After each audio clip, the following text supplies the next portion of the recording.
नमस्कार, आपका बात 25 में स्वागत है। तो बात 25 में आज हम बात कर लेते हैं कि पिछले एक दशक से कुछ अधिक समय में भारत की जो रक्षा प्रणाली के साजो सामान है, उसके देश में ही निर्माण में क्या महत्वपूर्ण कार्य हुए हैं।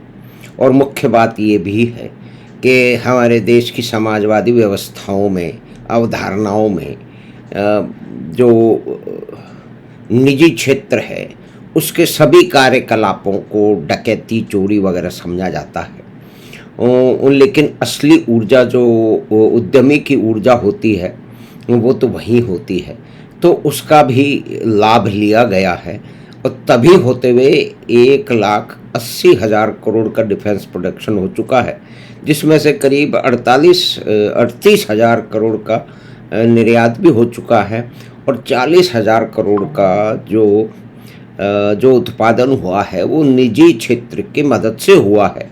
और उतना ही जो है वो भारत एक्सपोर्ट कर चुका है, यानी कि निर्यात कर चुका है। और ऑपरेशन सिंदूर के बाद में यकायक भारत जो आयुध बाजार है, जो उच्च कोटि का आयुध बाजार है, उसके अंदर एक तरह से बड़े बड़े सूरमाओं को धता बताते हुए, चीन जैसी महाशक्ति को भी धता बताते हुए भारत के रक्षा उपकरणों ने एक महत्वपूर्ण स्थान प्राप्त कर लिया है। लेकिन हमारे यहाँ देश बिक गया, लुट गया, बेच देंगे सब कुछ, वो जो एक मुखर ध्वनि रहती है वामपंथियों की, समाजवादियों की, जो कि आजकल बहुत ही परेशान पड़े हुए हैं, उनका इन चीज़ों में कभी ध्यान जाता नहीं है। यानी कि देश की शुरुआत में ही ये हो गया था कि एक सबसे बड़ी महत्वपूर्ण प्राइवेट कंपनी, निजी क्षेत्र की टाटा एयरलाइंस को, यानी कि जिसको बाद में एयर इंडिया बना दिया गया 1953 में, उसको समाजवादी नियमों की अनुपालना में उसका जो है वो राष्ट्रीयकरण कर दिया गया। वास्तविक में तो राष्ट्रीयकरण या अवधारणाएं तो सपोर्ट करने के लिए थी, लेकिन वास्तविक में तो एक मंत्री साहब के साथ में JRD टाटा साहब की कुछ कहासुनी हो गई थी और मंत्री जी जो है वो माननीय स्वर्गीय श्री पंडित जवाहरलाल नेहरू जी के बड़े ही अभिन्न मित्र थे। तो फिर टाटा साहब की क्या बिसात थी, होंगे वो अपने घर में सेठ, होंगे वो पहले पायलट, बनाई होगी उन्होंने टाटा एयरलाइंस, लेकिन सरकार की शक्तियों के आगे उनकी क्या चलती। तो 53 में उसको एक तरह से नेशनलाइज कर दिया गया और पूरे 78-70 साल तक उसको नष्ट करके एक तरह से वापस टाटा को सौंप दिया गया। तो अभी हजारों करोड़, लाखों करोड़ का जो भार है वो जनता के सर पे नहीं है। लेकिन पहले समाजवादी नियमों की, अवधारणाओं की अनुपालना में ये भारत की जनता को भोगना पड़ा, जिसके अंदर नेता और बड़े बड़े अफसर मौज करते रहे और जनता का धन लूटता रहा। तो ये तो एक बैकग्राउंड हो गया, क्योंकि एक बहुत उस समय कोई एयरलाइन चीन के पास नहीं थी, लेकिन भारत के पास में प्राइवेट एयरलाइन थी। लेकिन प्राइवेट एयरलाइन, निजी क्षेत्र में एयरलाइन रह कैसे जाए, देश समाजवादी हो चुका है साहब। तो ये तो एक इसका बैकग्राउंड है। और अब क्या हो चुका है उसकी भी हम कुछ बात सुन लेते हैं, फिर इस चर्चा को आगे बढ़ाते हैं। Country's first made in India C-295 military transport aircraft has completed its maiden test flight at the Tata Airbus final assembly line in Vadodara, Gujarat. The successful flight marks a significant step forward for India's indigenous aerospace and defense manufacturing capabilities. The aircraft has been produced by Tata Advanced Systems Limited in partnership with Airbus Defence and Space, making it the first military aircraft to be manufactured in India by a private sector company. Airbus Defence announced the achievement through a post on social media platform X. तो साहब ये एक महत्वपूर्ण घटना हो चुकी है, लेकिन जो बिजनेस मैगजीन है या कि जो इस तरह के हैं, उसके अलावा ये डिफेंस क्षेत्र की बात है, उसके अलावा तो ये जानकारी जनता के सामने है नहीं, अखबारों में है नहीं, क्योंकि इस तरह की जो मूलभूत खबरें हैं जहां ये सामने आए कि भारत ने इस क्षेत्र में रक्षा उत्पादन के क्षेत्र में नए कीर्तिमान स्थापित कर लिए हैं, जो पहले कभी उनको करने की सोची ही नहीं गई। तो इसमें मुख्य तो ये है जिसके अंदर मतलब समाजवादी अवधारणाएं जो है उनको तो लांघना ही पड़ेगा ना, कि अब करीब 24% जो रक्षा उत्पादन है वो निजी क्षेत्र की जो है वो धुरंधर कंपनियों में हो रहा है।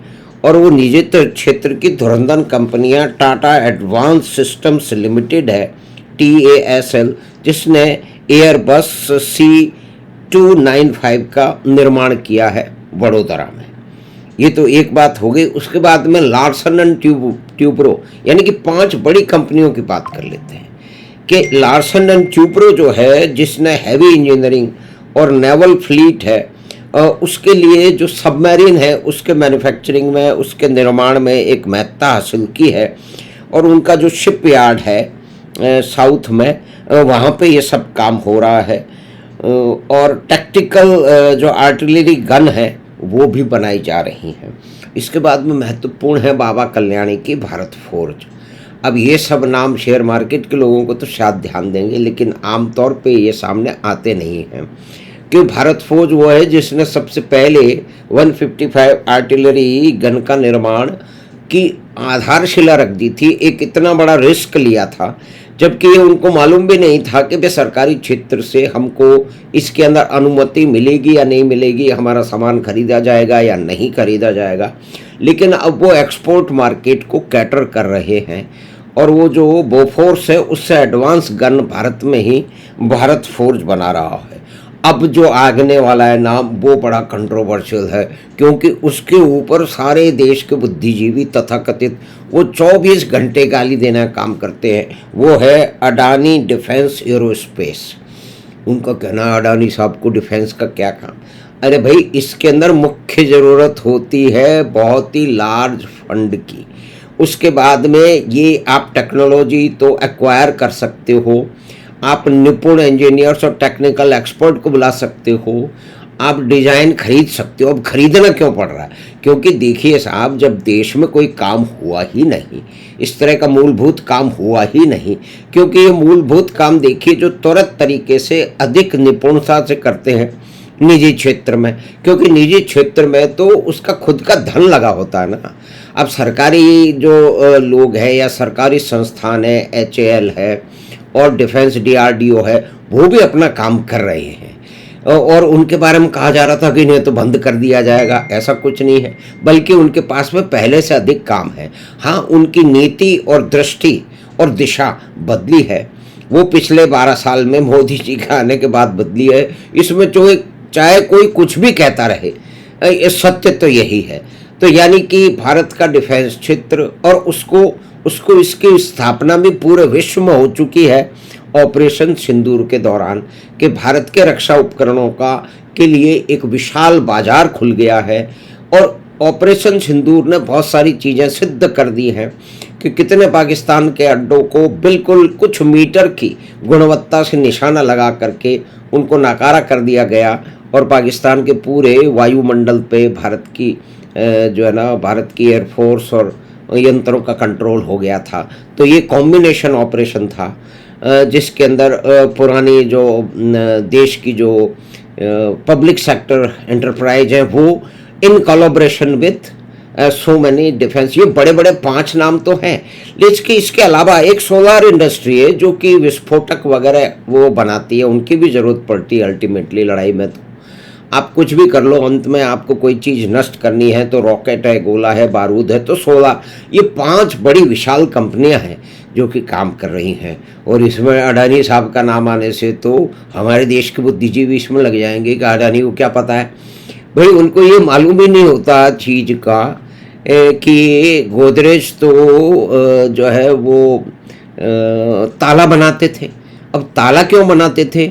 क्योंकि उनके कोई पुरखे वकील थे और चोरियों की बहुत संख्या होती थी। तो किसी ने बताया कि भाई ताले का बड़ा बाजार है, बाहर से आता है, बहुत सारे तालों की ज़रूरत है, तो ताला बनाना शुरू कर दीजिए। तो इसी तरह से गोदरेज इंडस्ट्री की शुरुआत हुई थी।